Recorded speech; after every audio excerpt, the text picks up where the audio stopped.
Hi everyone, Aaron here for Zollotech, and this week there's a lot to talk about with iPhone 17 Air, maybe a new home device coming soon, as well as many releases Apple had this week. This is your weekly Apple News update for the week of November 10th through the 15th, 2024. Now, the new MacBook M4 has apparently started using a quantum dot display instead of their previous display, according to Ross Young.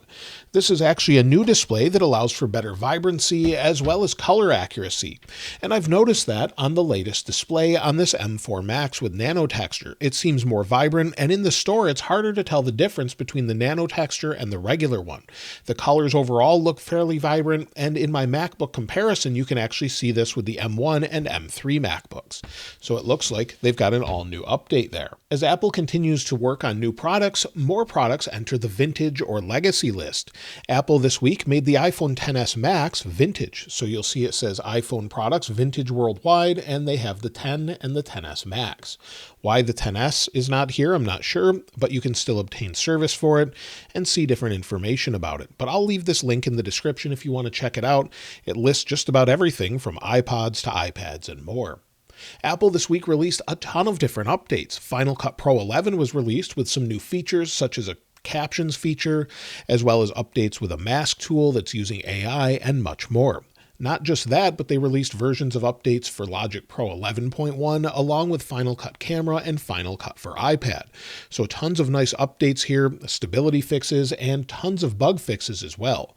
So I'll link this in the description if you want to see all of the bug fixes, as they've fixed quite a few things. If you're using this, you may already be aware of it, but it definitely seems to help. Today, Apple made the Vision Pro available in South Korea and the United Arab Emirates. So it's now available in those countries. You can pick one up when they're arriving to customers apparently. So if you've been wanting to get your hands on one in those countries, you can now try it out and see what it's like, or just go to an Apple store and experience it yourself. Apple announced a new store is opening soon in Spain. You'll see Apple La Vaguada, hopefully I'm saying that properly. It opens November 28th, and they have some new wallpapers to go along with it. I'll link it in the description below, and I'd love to hear from you if you're actually going to attend this opening as well. Google this week actually launched their standalone app for Google Gemini.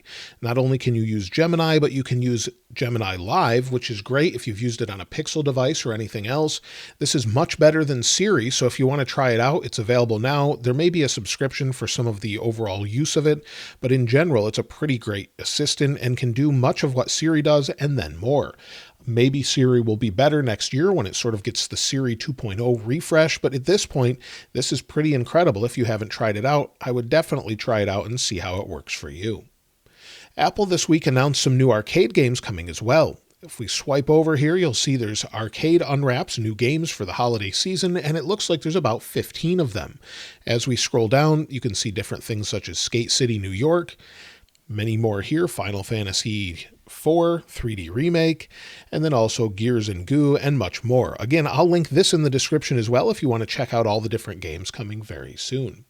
Another game that's launching is Resident Evil 2. Capcom announced this. It's launching on iPad, iPhone, and Mac, so that'll be on December 10th with the Resident Evil 2 remake. So you'll see here, if I go back, they have it listed.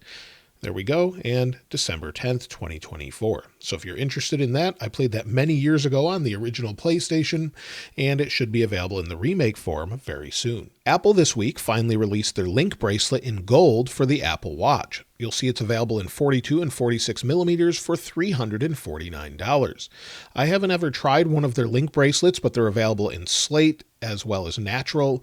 Let me know if you've picked one up, what it looks like with your watch. This is supposedly meant to go with the Apple Watch Series 10 in titanium and sort of match that as well. So let me know if you've picked one up in the comments.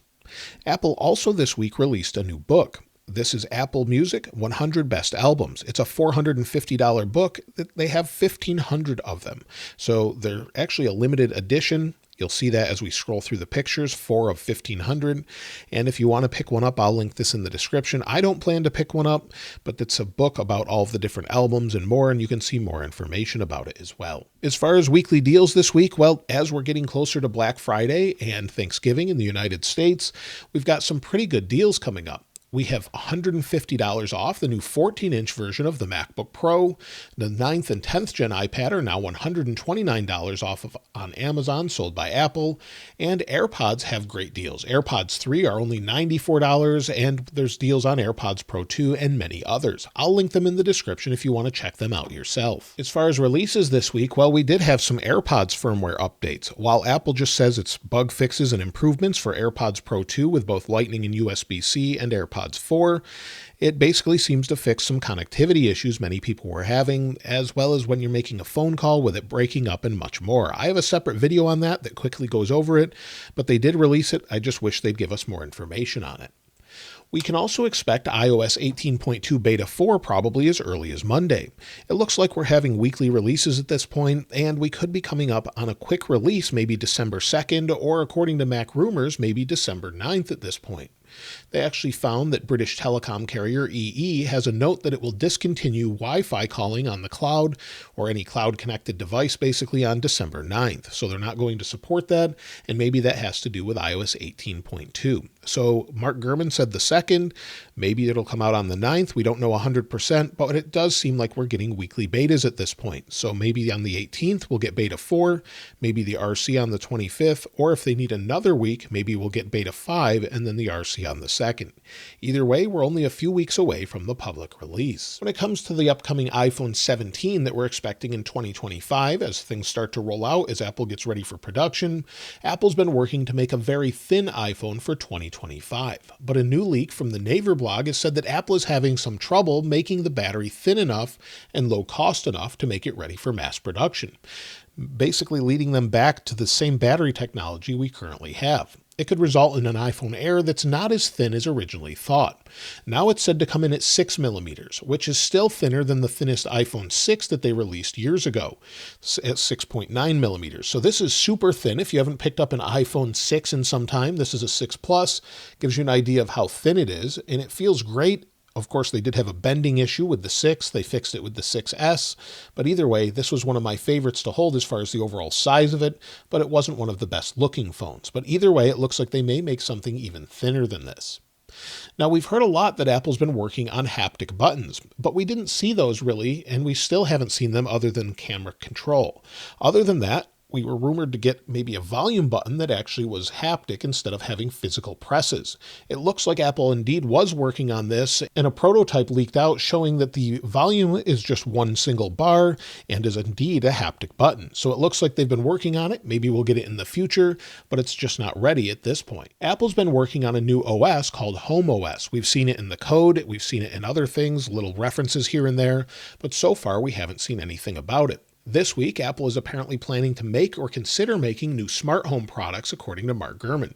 They may release a smart indoor camera. This is not only according to Mark Gurman, but also Ming Chi Kuo, who similarly said that Apple is working on a smart home camera that's set to start manufacturing in 2026. However, whether or not Apple will actually make the camera and other products is still up in the air, apparently. Ming Chi Kuo covered some of this on his Medium page here, so I'll link this in the description if you want to check it out. And Apple is apparently, though, going to start with a smart AI-powered home command center. This could be coming as soon as March 2025, according to Mark Gurman. We've talked about it before, where it could be something like a HomePod with maybe a screen on it, but this time around it's said to have a 6-inch square screen, or basically 2 iPhones wide. It could have a camera for FaceTime, internal speakers, even a battery built in, and will feature a new OS that's similar to maybe standby mode that we have on the iPhone when it's charging, and maybe watchOS combined. It will also have widgets that will be able to sense if a person is nearby, and they can change based on if someone's using it or it's just sort of in standby. And Apple's also apparently working on a higher end model with an ARM that's similar to an iMac G4 and said to have an AI personality, but that would be years away. So it looks like they're really focused on this HomeOS to maybe have a smart hub. I would love to see them add that maybe to an older iPad so you could have that and just mount it on the wall, but we'll have to wait and see what this actually is. It's sort of been a little bit difficult with things not working properly with Home, and if you've ever used the Home app, it works okay, but different devices are sort of hit and miss as far as whether or not they work well. So hopefully we'll see that maybe standardized and work a lot better with Matter and more. Now, a new version of Powerbeats Pro is set to gain a heart rate measuring capability that not only gives you your heartbeat, but can connect to gym equipment like an Apple Watch, and this is according to code found by MacRumors and iOS 18.